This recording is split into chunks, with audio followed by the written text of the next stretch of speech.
Hey everybody, welcome back to True North VR. Today we're going to talk about how you can use hand tracking on your MetaQuest 3 and 3S. Now first, to make sure that it is enabled, we're going to go in here to our navigator. You can click on Quick Controls and go up to Settings, or you can find your settings in your library. On the left hand side, you're going to want to scroll down here to Movement Tracking. Make sure that this first one here is enabled, hand and body tracking. That's going to allow the switch between your hands and controllers.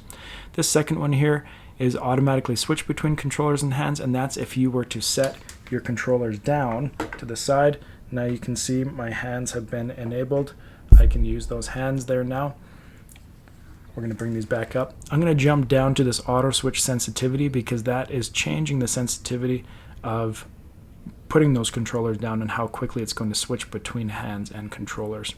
Another option here is double tap for controllers for hand tracking. If that's enabled, you can double tap your controllers and it switches to your hands.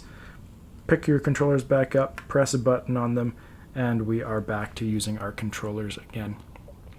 This expanded quick actions I'm going to show you just in a minute here. So let's change into our hand tracking. All right, so now that we're in this, you can pinch with your thumb and your index finger.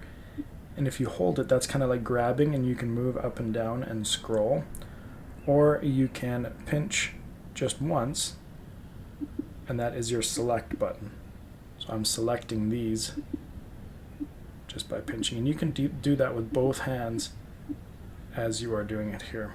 Another thing that you can do is if you turn your palm towards you, your right hand, you're going to see the meta symbol there. If I click and hold, that's going to give me a bunch of different options. Now I'm able to see all those different options because I have the expanded quick actions enabled. If I don't, and I bring this, it's just going to recenter me. That's all that's going to do. But by doing the expanded quick actions and putting that hand towards me, now I can do all these different mute, recenter, stop recording, see physical surroundings, navigator, or portable windows.